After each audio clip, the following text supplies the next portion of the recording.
was Gavaskar, the real master. Just like a wall, we couldn't know Gavaskar at all. Not at all. You know the West Indies couldn't know Gavaskar at all. Imran Khan got arrested if we want to talk. It's Pakistan. I mean, what's the point? What is the point? What is the actual point of this conversation? What else? The under-19 World Cup is going on. I guess we can just talk about that. Okay. Damade Nothing's little spot fixing controversy.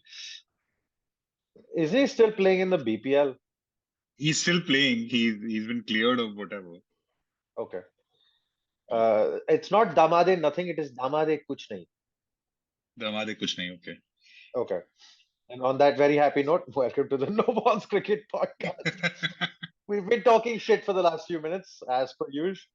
This is episode 46, part 2 of our double ep special, because we've been too lazy.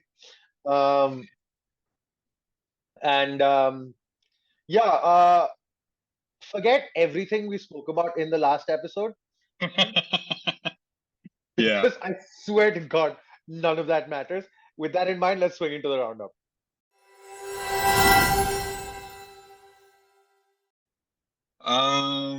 So we had two tests going on pretty much simultaneously, actually, and also nearly simultaneously. So there was the day-night test at the Gabba, which, if everyone remembers, before India won in that miraculous test in 2021, Australia hadn't lost a test there in, I think it was like since 1960 something or something like that. They have now 1992, but we see the point. 99. Yeah, okay. 30 years was 30 years. Yeah, something 30 something insane. 30 years, 40 years, something crazy like that. Yes. No, I know it was 30 years. I was just exaggerating.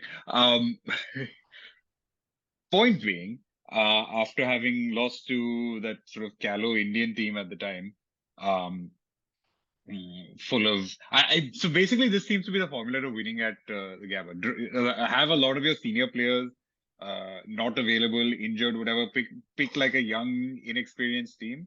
Show up at the Gabba, you're going to win a test. Apparently, that is the new formula because that's what West Indies did with a lot of unheralded players.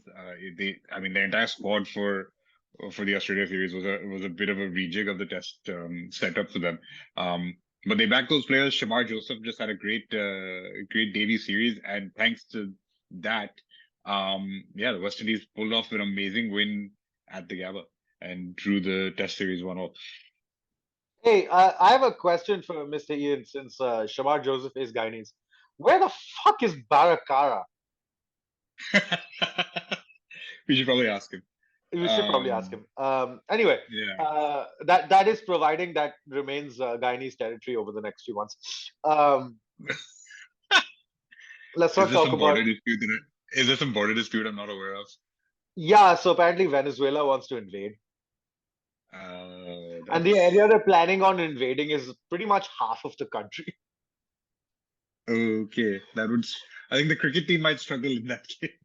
Everything west of the Essequibo. Anyway, let's politics aside. So I mean, the West Indies went full Alan Hansen on Australia and were like, right, we're just going to play a bunch of kids. Of course, Australia says you can't win anything with kids. And sorry, that is the world's worst Scottish accent, but we'll let that slide. I don't know what that was. Yeah. Anyway,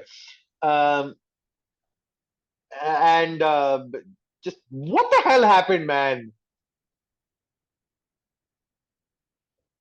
Are we still talking about Australia West Indies? Or? Yes, of course. Okay, just making sure because that could apply to the other test as well. We will get to it. I mean, listen, that could have been an even more comprehensive win for the West Indies. We had the most remarkable incident of in the Australian first innings where Alex Carey was batting on 8 or something, and Shamar Joseph bowled him through the gate only for the off bail to not actually fall off. I could see it spinning in the groove. Yeah, and Alex Carey went on to make 64 or whatever, and that's where these guys were what was it, like 50 odd for 5, and they ended up getting to well, declaring at at what was it, 290. But 290, which is it's a mirror of what the West Indies innings was actually, because the West Indies were also down at like 54 for 5, and then the lower orders sort of battled back to take them past 300. proof that it just gets easier to bat once the ball stops swinging around as much. Yeah, especially with the pink ball. Yeah. This has always been true in Australia. Your best time to bowl is the first 10 overs of the innings. Unless you have crazy Australian pace, in which case you can go and watch your English or Pakistani batsman for however long you want. Okay, hold on one second. She always does this during the bloody recording. I need to let the dog out. Yeah, sorry about that interruption. That seems to happen every fucking time we record. Anyway, we were talking about the anyway. West Indies and you saw and how you saw the Bales. Yeah, I was just saying, I saw the replay. I literally turned on for like 3 minutes and I could see the Bale spin in its groove. Like just spin in its groove. Like it was so bizarre. And the funny bit is after all of that, she's come straight back into the room. Anyway. Yeah, so okay. Anyway, so the West Indies then, of course, Australia declare, and I think that's where they lose the game. Yeah, declaring behind might have cost them the game. Yeah. It was an interesting strategy, and we've seen that happen a few times now. Where I think, given that Australia were coming up, or the match rather was coming up on like on the night session, or was in the night session, and I think Australia just wanted a few overs to bowl at the West Indies openers while the ball was moving under the lights. Technically a good theory. It only got them the 1 wicket. I'm not entirely sure that's what really cost them, because ultimately West Indies have only made 193 in their second innings, and maybe starting off at a different time might even have helped them, because like Chanderpaul got out 4 off 26 and he kind of had gone nowhere in his innings that night. I think he was in survival mode. But yeah, they could have used the runs for sure. I mean, look, it was epic. It was absolutely excruciatingly epic. That final day was just something else entirely. And both sides had the other on the mat, couldn't push the advantage because the pink ball, once it gets softer, obviously doesn't have as much in it. And no, like we said, West Indies were 64 for 5 in their first innings. Australia were 54 for 5 in their first innings, and then ended up coming to within whatever it was, right, about 20 odd or 30 odd of the West Indies total. I think we have to mention Shamar Joseph a bit more, because for those of you who don't know, the West Indies second innings ended because Mitch Starc just crushed him on his foot, and he had to retire hurt, much to the consternation of some of our Guyanese colleagues, who think he was a little cowardly in not continuing on to bat and letting West Indies get another 20-30 runs potentially. As it so happens, it was because he had a broken foot or broken toe. But on that broken toe, he then comes back, bowls 10 overs on the trot before lunch, takes 6 wickets, comes back after lunch, bowls another 2 overs and takes the last 2 wickets to fall. I mean, the last day was incredible. And Australia were flying along until he actually came on to bowl. They didn't stop flying along at any point, but he kept taking wickets. Yep. I mean, it was an absolutely amazing spell. No one would have assumed that he could come out and bowl 12 overs and take 7 wickets, given the way he retired hurt the previous inning. I mean, there was some crazy shit that went on in this game. Travis Head getting a king pair. I don't know. I can't remember the last time an Australian got a king pair. I think it was actually Adam Gilchrist in the famous follow-on VVS Lakshman game of 2001. Oh, I did not know that. That's an interesting stat. He came out, Harbhajan Singh got him first innings and proceeded to take the hat-trick in that first innings. Of course, yeah. And then he came out second innings and was bowled by Tendulkar googly, from what I remember. So, I mean, yeah, the last time it happened was completely bizarre. Yeah, okay. That's That's a That's pretty some stuff. special. That's Yeah, some stuff, that's isn't it? Yeah. yeah. Yeah, I mean, this time Travis Hedges got worked over first of all, both innings. There was, and given how crucial he's been down the order for that team in the last year and a half, yeah, that was a big wicket both times. Defending a small target, West Indies bowled decently to start off with. Actually, Shamar Joseph came in for some stick. He went at over 5 and over, but in the meantime, also picked up 7 wickets. Alzari Joseph, who's been kind of, I think he's been a lightning rod for criticism from a lot of West Indies fans, but he also, really showed up in this test, in this series. It was the first ever day-night loss that Australia has had. They had gone they had played 11, won 11 before this test. The most ridiculous moment of that final day was, with everything else going on, Australia needed what, 18 odd to win with a wicket in Yeah. hand. Steve Smith flips Shamar Joseph over his head for 6. That little scoop not- 6. I mean, Not Shamar, it was- sorry, not Shamar Joseph's head. Steve Smith's own head. It was. I mean, also we were having this conversation last week about whether Steve Smith is suited to opening or not, and ultimately, I think he is good enough to bat wherever the hell he wants. But it also, I'm not entirely thrilled with that selection. But this is the first innings where he was like, as an opener, where he just looked like Steve Smith of old, and Yeah. he was. He would have had they won, he would have probably gotten to a century while doing it, because I don't think Hazelwood was scoring any runs. They needed another 8 runs, and Steve Smith was 91 not out at the end. It was a fabulous innings. It was, while there's utter chaos going on around him, everyone falling, basically just getting shamarred. Steve Smith just survives all of that. Yeah, it very nearly could have been something else we were talking about. Incredible test match. And that was the beginning of my Sunday. I then proceed to go to Lollapalooza in Mumbai. Right? Perfect. And hold on. This is when it all connects back to the cricket. Right? Keane are playing a set. Halfway through the set, the frontman decides that he is going to piss off the entire crowd by talking about the cricket. How he did not get shit thrown at him, I have no idea. But he managed successfully carrying on into that game. Yeah, I don't think I need if I'm sitting at a concert, I don't think I need the English to tell me that their team has won. A completely shocking win, and it's shocking in many ways. I think a lot of it is, I think there's going to be a bit of a BazBall victory lap for a while. Good thing the next test starts in 2 days. It's really shocking from the Indian perspective. We'll get there, because we're still in the roundup part of our section. So I will, before we get into India England. Just to let people know that the Under-19 World Cup is also going on, and India are into the Super Sixes, as everyone would have expected. The surprise was that Nepal also made it. They had some really key wins. The win against Afghanistan was actually a really special one. The same day that we're talking about, by the way, Sunday, was a bit of a conflicted day for me, because India were playing the US in that Under-19 World Cup, and I wasn't entirely sure who to root for. But India made that anyway. He may be conflicted. However, if anyone needs to know who Devrat is supporting, this meme will tell you the entire story. The classic Gordon Ramsay American dish.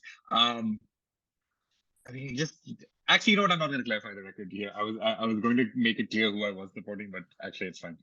We can go on and live in confusion here. Why are you on 3G? How are you on 3G? How does 3G still exist? I'm not. That meme is so old, it came with a 3G screenshot. Anyway. That's hilarious. I think that's the best part about that meme that I noticed. That's the best part about that meme. That meme is so old and still so true. Anyway, Under-19 Super Sixes, India are cruising at this stage, looking like one of the favorites. So actually, possibly a little annoyingly for us right now, I think the best team and the team being considered the favorites for the moment are in fact Pakistan. India aren't playing Pakistan right now, and Well, if thank they God do, for it would be that. either.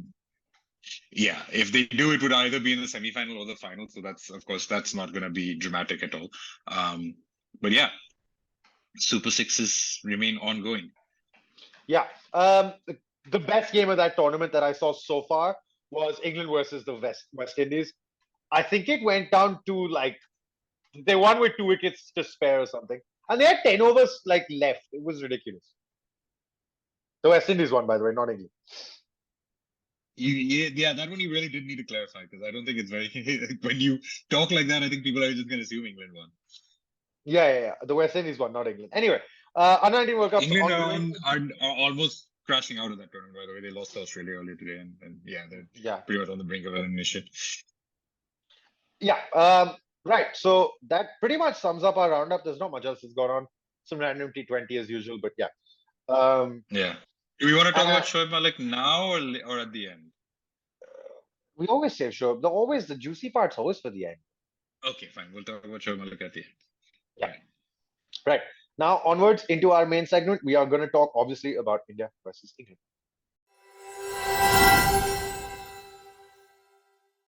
Take it away. Yeah, so that was, I mean, we might have to revise some predictions. I definitely do because I said 5-0 to India. I said 4-0, so we're both wrong. Yeah.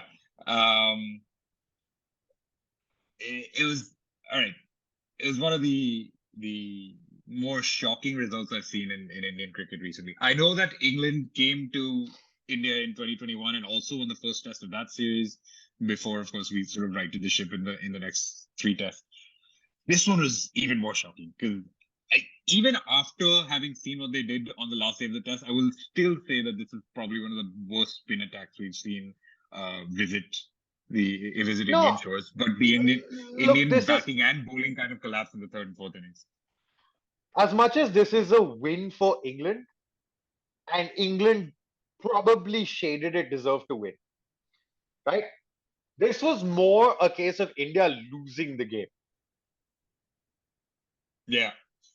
I mean, there's so many, I think, moments here where you're like, just like, and I think I'll get into the BazBall analysis in a bit, but I think you just look at the situations that we found ourselves in this test as where I think in the first innings, in England's first innings, they were 139 for 6 or 137 for 6 rather when Ben Stokes fell.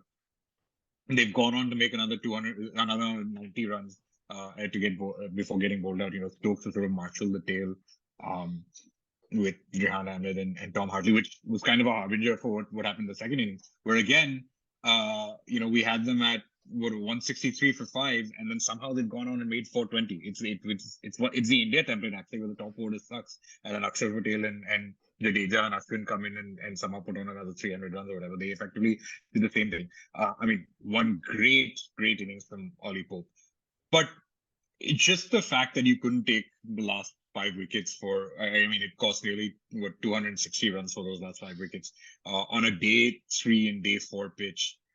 I'm shocked at the way that bowling, especially in the 3rd innings, the way that happened. India's first innings, everyone left runs on the table. Jaiswal got out for 80, Rahul got out for 86, Jadeja got out for 87. Everybody else got starts and then didn't convert. Easily that 436 that we made could have easily that could have been 600, 700 even. And they were scoring quickly, so it wasn't like they were going slowly at all. Yeah, it was just everyone left. It's weird because this has happened 2 tests in a row against England now. So the last test we played against England was that the early BazBall era. It was like that rescheduled test from the 2021 series. One series, yeah. That was at Edgbaston, yeah. Yeah, where we played that one-off test and we set them, 383 to win, and they chased it down pretty easily. But again, we had like a huge first innings lead when even after that, when you set a team 383, you expect to win. And we just couldn't close in the final innings. Yeah, it was. No, I think mean, I've summarized it. Now we can I- get into the analysis. Okay, look, I see it two ways. India have actually been masking batting deficiencies for a little bit. People aren't realizing that. The first innings, okay, that was a combination of poor execution and a bit of bad luck. And that's how you end up leaving not just a small amount of runs. I'm talking 150, 200 runs on the table. That was one. Two, in the English second innings, and full credit to Ollie Pope. I think it's one of the best innings I've seen a foreign batsman play in India for a long, long time. Bear in mind, this is not an easy pitch. It's not a feather bed. The ball is turning. Yes, it's not as difficult as we've seen it over the last sort of 3 or 4 years, but it's a stunning inning. But having said that, for three experienced, high quality spinners to lose their length and go for that many runs on day 3 and 4 of a test match, that is Yeah, that is not that's on. that's what I mean. I think it was the first time ever that Ashwin and Jadeja had both conceded 100 in the same innings. And I think that was the thing. The one thing I will say about, for all the stick, I think that I very deservedly give BazBall. Now The say it one right, thing I bros. think is, BazBollocks. yes, it's still BazBollocks even after a remarkable test win. Yeah.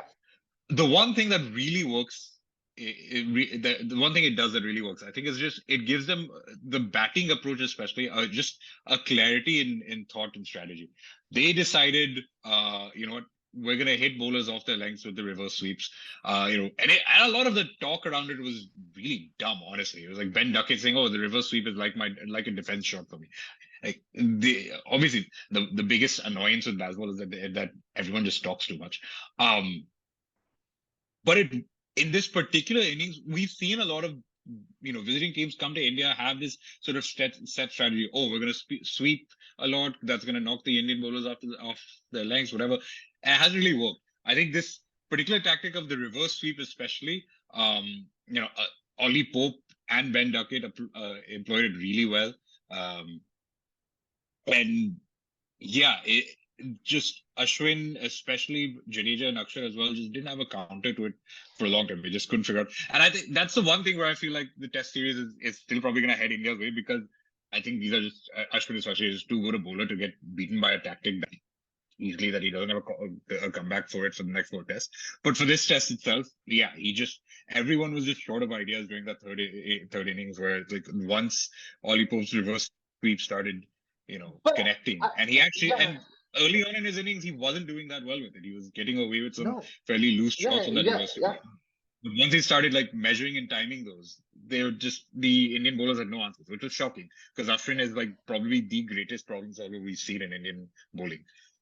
So the one thing I want to say about the whole Ollie Pope reverse sweeping thing is, and I saw so there's two different things here.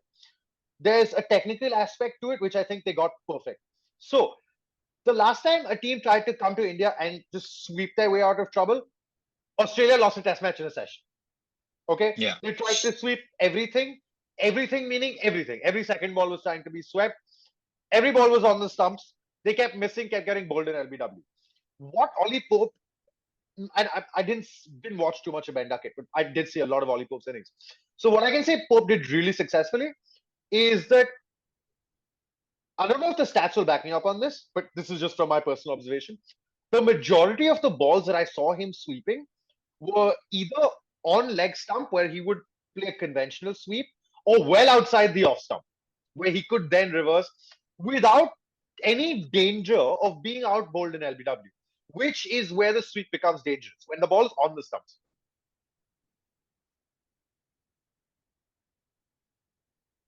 Go on. I thought, I thought you were adding more to it. Sorry. That's the point. No, So, I agree. Yeah. so there's inherent risk in the sweep shot, although it can be very productive, as he's proven. But having said that, he absolutely perfectly tactically masterminded it. I think that was where where that inning for me shone was his absolute clarity in thought. It's on the stumps. I'll block this, or I'll play with a straight back, or I'll chip down the ground to it. And he got a fair few full tosses when he started chipping down the pitch. Um, Everything that wasn't on the stumps is like, okay, this is fair game to sweep, and it worked. It worked. I mean, we were seeing the numbers behind it. They actually, and we were in fact talking about mm, in the third innings and the reverse sweep, and Ben Duckett saying it's effectively their like a defense shot for him. They actually had a better control percentage of the reverse sweep than of an actual regular defensive shot. Yeah, in the third innings. It's not great. There's control percentage like in general was 5 clicks lower than India's. On the reverse sweep specifically, it was like under 65%, which is by like if you're 65%, if you're a layperson, that doesn't seem bad. But if you're only in control of 65% of your shots, you just understand that if you're playing 100-ball innings, that means 35 of the shots that you play, you're not you're giving the opposition a chance, which is a terrible amount. But it works for them. They got they scored at what over 4 and over 200. So, yeah, but just also just on the reverse sweep, they scored at a strike rate of over 200 when they actually nailed it. It was 76 runs off of 35 balls. When they were in control of that shot. So there you go. I think that's where I think that risk reward that England have approached. They don't mind, they've kind of flipped the metrics on the head where if you play like better cricket, so to speak, where in things like when it comes to control percentages, if your batters are more in control of their shots most of the time, if you have the higher control percentage, you're going to win because you're just playing better cricketing shots. But England are the one team that has sort of turn that logic on its head. It's like we want to just score as many runs as possible, regardless of whether we're in control of all of our shots or not. And for them, it's working. So, okay, now moving on from the analysis of the first, and I'm not going to go into the fourth innings because India basically got stuck and then lost a bunch of wickets. That's essentially what happened. Like, there's not much to it. There was very little. There's a big contrast. Yeah, exactly. Yeah. I think the contrast is to what we said about England and having clarity in their thought when it comes to batting. India had none, especially in the fourth innings. It was just like, Shreyas Iyer, who was brought in to bash spin, and we will get into like the actual records of some of these batters later. But Shreyas Iyer, like one of his biggest selling points was that he's an aggressive batter against spin. On Indian pitches, that's a big plus point. You score runs quickly. He's just blocking around for God knows how long, and then he does the one thing you never do against a spinner is you chase the wide one off and like follow the ball with your hands and play it off to slip. Like you just ball that didn't need to be played. But none of them, other than Rohit Sharma, who got out to a straight one playing for the turn. But he was the one who at least was sweeping, reverse sweeping, playing some other shots that was maybe knocking the bowlers off their legs. Nobody else did that. Yeah, and this has been the case since he's been out with injury. But how much do we miss Rishabh Pant? It's ridiculous. It should not be this much. Pant changes. Pant definitely changes that innings, because he just would not have let. I can guarantee you, by the way, Tom Hartley's never taking 7 wickets again in his life. Never. He's not like he's just not. And he didn't take. It's not like he took 7 wickets on 7 good balls in this innings either. He took I think the one that got Bharat was probably the only genuinely good ball that he bowled that got a wicket. Pant would just not have let him settle. Yeah, and intent is one thing, skill is another. We know the Indian batsmen have the skill, but the intent was missing. And we're going to get into team selection now for the second test. So 2 big things have happened. Both KL Rahul and Ravi Jadeja are injured. So they're missing that game. And bear in mind, Virat Kohli is missing for the second test due to personal reasons as well. That leaves a big gaping hole in your batting lineup. You're probably going to have one debutant in there as well now. It almost ensures that either Patidar or Sarfraz can't come in. Which I think is good. We've talked about Sarfraz. The reason he hasn't been picked is probably the reason batting too too lower down the order for Bombay, where he's been making his runs, and his A team record hasn't been great. But he is coming off a century for the A team. So Patidar's also had a great record. He also scored a century for the A team recently and has been great in domestic cricket. It'll be interesting to see. Both of them have been kind of knocking the door down, and it's probably only going to be one of them, but whichever one it is, unless we go something drastic like dropping one of Gill or Shreyas also. But yeah, it's good to see one of them at least get a chance. The one thing we know about both of them is that they will play their shots. And hopefully the team management backs them that, okay, even though you're on debut and you're coming in from the domestic team, you play the same way that you played domestically. The other real big talking point, okay, Jaiswal got runs in the first innings. Rohit Sharma needs to get some runs. He's gotten starts, but he's not carrying on. Yeah, like I said, he was actually the one batter I thought until Ashwin and Bharat came together and briefly raised hopes of a comeback win there. And Rohit was the one batter. It wasn't 230. They should not have been chasing 230. Honestly, they had played well enough, or they had batted well enough to win by an innings here. But even that 230 was gettable. I mean, it was very gettable. Yeah. They nearly got there anyway. Despite that being one of the worst batting performances I've seen from India in about, I think probably since the 2006 test that they lost against England. Oh, you're talking about at home. Yeah, at Wankhede. But I will say Rohit was the one who's, he's also by default one of the better sweepers that this lineup has. A lot of Indian batters just don't play the sweep. Because we've just been taught traditionally that there are better ways to play spin. He does play the sweep. He plays it well. He was knocking the bowlers off the length, and then he just misread a straight one. But yes, he does need to score bigger runs than the 20s and 30s that he's been getting. Shubman Gill is in line to be dropped. It's become that bad. Shubman Gill, he's kind of demanded / asked for the responsibility of being the number 3, replacing Pujara. I think it could be just the simplest answer just could be that he's not good enough to be a number 3, or he can't bat at 3. I'm not entirely sure why that would be the case though. For someone who's been an opener their entire domestic career, who's then also being looked at as a potential number 4, I feel like at 3 you can pretty much be the best of both worlds. You don't have to come and face the first ball of the innings, but also you should ideally be able to play like a 4 and be a little more dominant and aggressive. I think what happens, and this is my theory, this is potentially too much psychoanalysis, but this is my theory with a lot of Indian batting, is that there's this entire concept of responsibility. And it's like this idea of, okay, if you're playing for the country, you have to place the big price on your wicket. And we see this across formats. It's the Sunil Gavaskar effect of the moment you get out playing a stupid shot, Sunil Gavaskar will say, why did he need to play that shot? He had just hit a 6. Take a single the next ball. He'll say that in the middle of a T20 innings. By the way, you hit a 6, take a single next ball. In T20 innings, apparently you should not hit 2 6s in a row.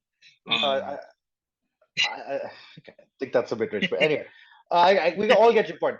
But I think long story short, Gill's got a glaring technical weakness against spin, where he just plonks his foot, and then anything can happen. Yeah. Okay. And he goes with hard hands after that. It's not the best technique to be playing spin against. No. Again, he got into the side with a great domestic record though.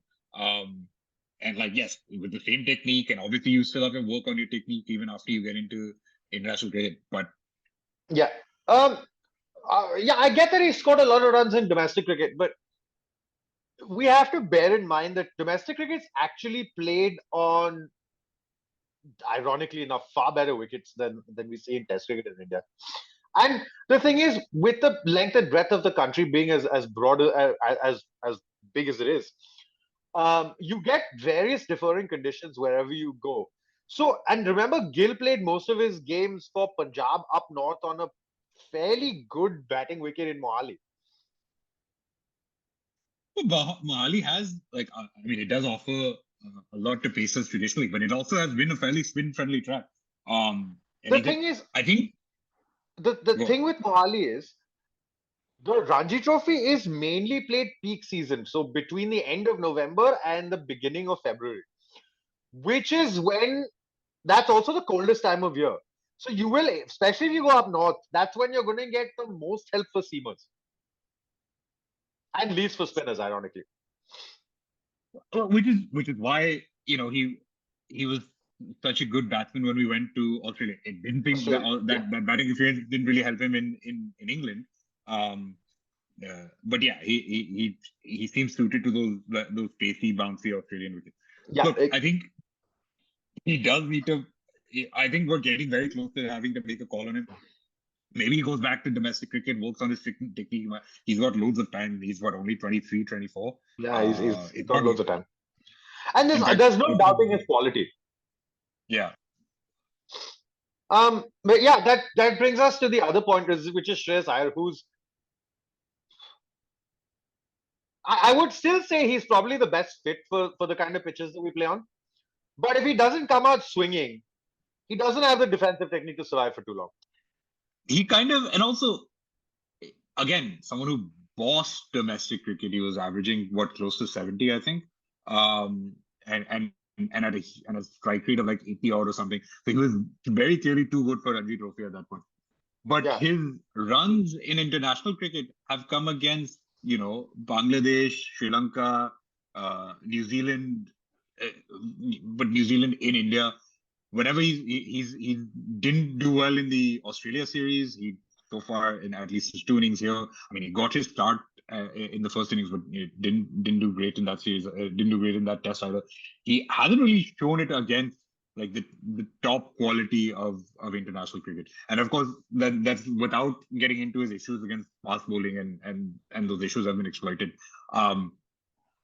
Yeah, he's not had the best of records in tests in India recently. Yeah, the one thing about Shreyas Iyer though is he's a combative personality, and you will see some fight with him. Which is where I'm sure at some point he'd probably swing out of it. And he's just hopefully, and we've seen that work. Yeah, we've seen it work. We saw it in the World Cup where people had to go at him for not being able to play short bowling, and then he had that great innings against I think it was South Africa in the game in Calcutta, if I'm not wrong. But yeah, that's the kind of player he is, and he'll come out of it. Going into the second test, I think the far bigger issue is how do you replace Jadeja? Because you're not just replacing one of the best bowlers in the team, if not the best. You're also possibly having to replace one of the best batsmen in the team. Now, personally, yeah, I think at home he's been like the second or third best batsman for a long time. Actually. Yeah. He's been very consistent on that front. Yeah, and so for me personally, I think the way to counter Bazball will probably is to play mystery spin. So Kuldeep got to come in. He's an attacking option with the ball, and he gives you something else. Plus, if you're playing both Akshar and Ashwin, you still have batting cover. Agreed. And also, I think the whole, we don't even have to worry about, your wrist spinners might be expensive or whatever, because everyone's expensive. Ashwin just went for over 4 and over in the third innings. Akshar keeps going for that kind of, and for the longest time was at like over 5 and over until he brought it down a bit. So I think, once you're facing batters who are going to 8 out like this, forget about anyone else's economy rates, just pick your best wicket-taking options. And Kuldeep is easily that. I think I'm not even sure there's a selection debate when it comes to Kuldeep. I'm pretty sure he walks in. I know Jadeja, like we said, because he's so good of an all-rounder, you have to replace effectively both disciplines, and Kuldeep can't do that. But yeah, I think he's the obvious pick. The question is who comes in for Rahul. We know it's probably going to be Patidar or Sarfaraz. The only other real question is I have a slightly left field option here. I was just thinking about it. That one spot. Are you bringing Pujara back? No. I'm saying there's a person in the squad who's already got test match experience batting at number 6. Are you talking about who's got batting experience at 6? Because that's not Washi. That is Washi. Washi batted low. Washi batted low down the order at 6. But that is 7. In the 2 tests, he was 7. And then he came and played 1 test or 2 tests against England in the previous 2021 series, and he batted at 6. He batted 6? I thought he batted like 8. But maybe you might be right. I think Washi, the way Washi works as a batter, I think I think his test bowling is still Yeah, so still a work in I progress, but I don't think we can bring him in as a bowler. I think you in fact bring him in as a batter, and then his bowling becomes a bit of a bonus. so you bring him in as a batter ahead of Patidar and Sarfraz. Interesting call. Interesting Interesting call. call. Um, I I, I doubt that'll happen, but it's worth a shout. the other question is the one thing I can't even believe I'm saying this, but maybe England got one aspect of selection correct ahead of us is that they only went in with one frontline spinner, one frontline pacer in that last innings, in that last test rather. I still don't think it was the right selection. I think they could have used Anderson, especially in that first inning. Yeah, I agree.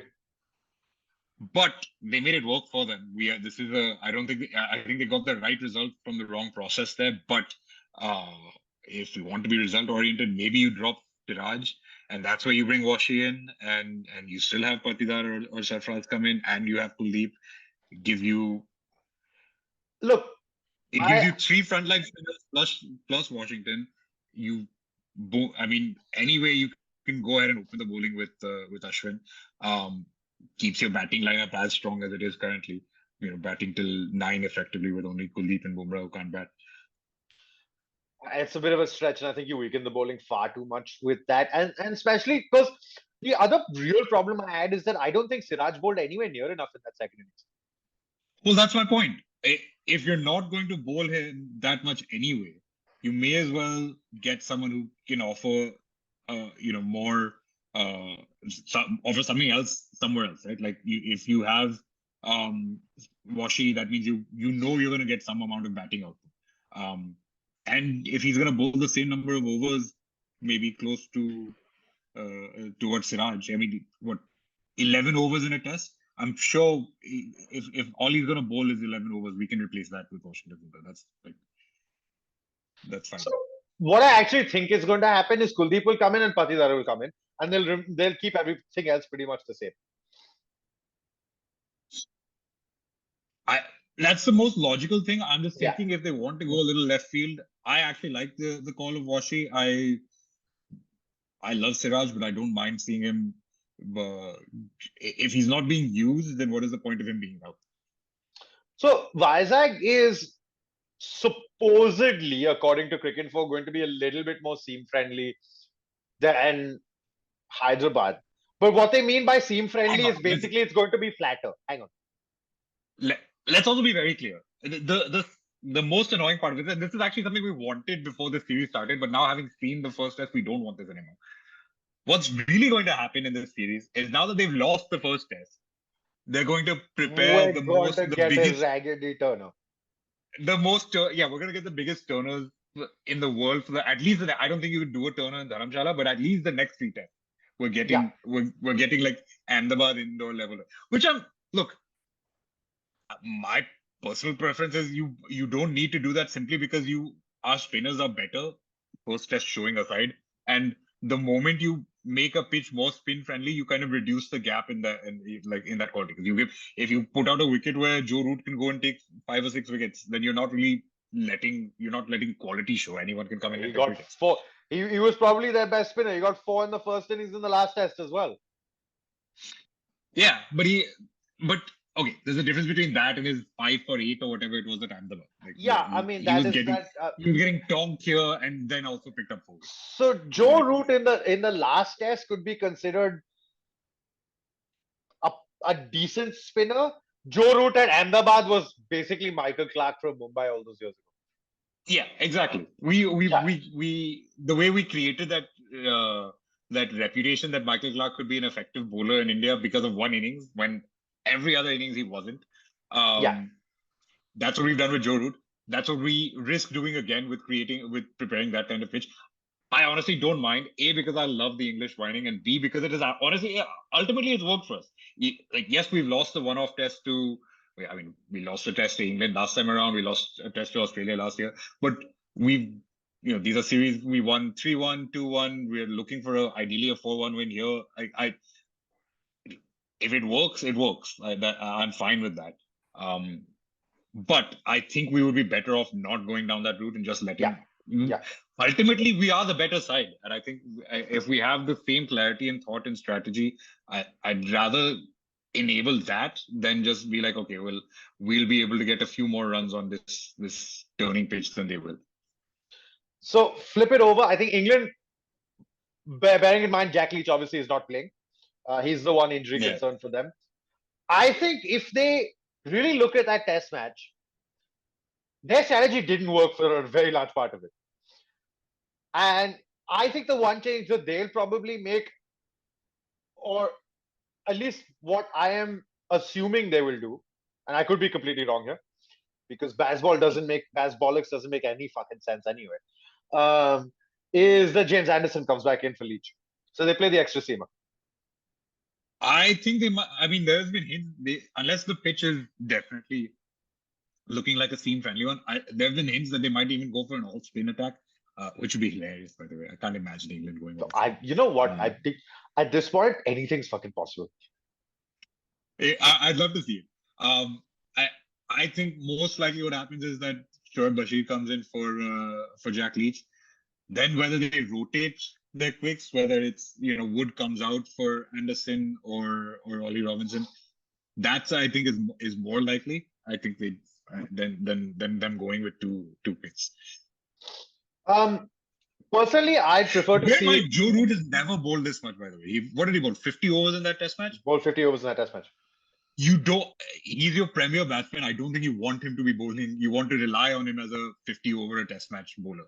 So I think they would rather bring in a spinner who reduces that workload than another quick. And then have to rely on him to be the third spinner again. Personally, I think India should troll England and go in with like a seam-friendly wicket. Bring Umesh Yadav back. Honestly, bring Umesh Yadav back. Bring Umesh Yadav back. Why not? That would be hilarious. He's one of India's best home pitch bowlers. Also, he'll come in when we need 50 odd to chase. He'll come in and hit 30 off of 10. Yeah, exactly. Bring Umesh Yadav back. Okay.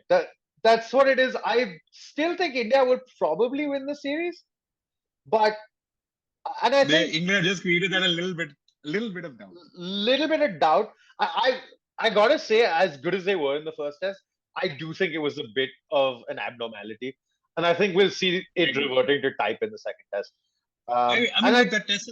That match has gone 4 days.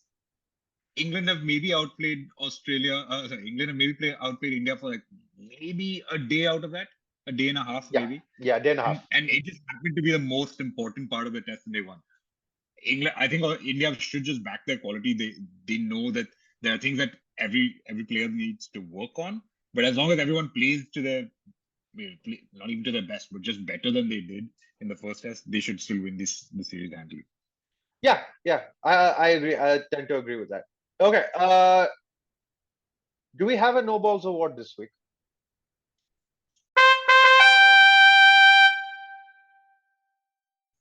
You know what? Even though he didn't take a wicket of a no ball, we're just giving this to Jadeja. Yeah, we're just giving it to Jadeja.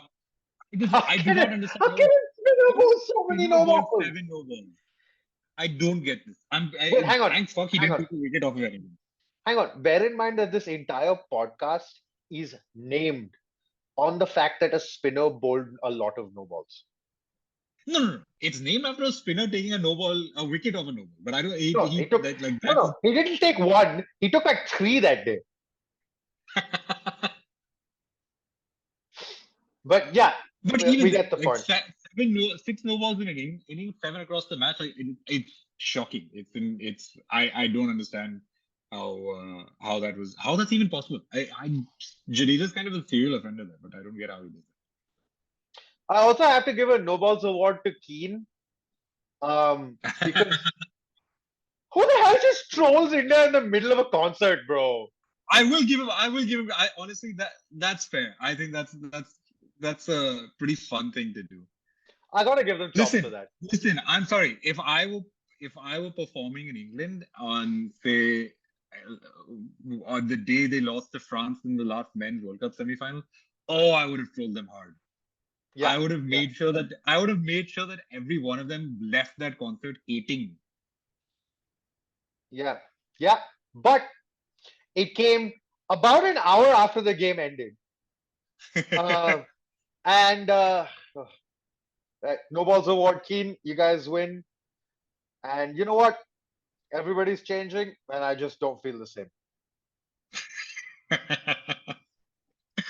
Speaking of things changing but staying the same, we have a Pakistani player involved in a fixing scandal yet again. See, he went from Damade Hind to Damade match fixing. Shoaib Malik was stood down from one match after bowling 3 no balls in an over in the Bangladesh Premier League. He has since been reinstated because they have decided that he was not actually spot fixing, but just the fact that he bowled. No one will accuse Jadeja. But Shoaib Malik bowled some no balls, and it's like, oh my god, there's some money involved. This has to be the first time in a long time that the No Balls award, that the awards on a show have involved this many actual no balls. Listen, three no balls in an over in a T20 is kind of suspect, but maybe it's just because he's shit, and therefore this is how we're going to end the show. They realize Bangladesh, East Bengal. We're going back to this. East Bengal have realized. Have realized. Do you know what is the biggest insult in cricket is not being called shit. It is Bangladesh realizing that you are so shit that you bowled 3 no balls in an over and you weren't match fixing. That's how we end this show. Thank you for watching. It was Gavaskar, the real master, just like a wall. We couldn't know Gavaskar at all, not at all. You know the West Indies couldn't know Gavaskar at all.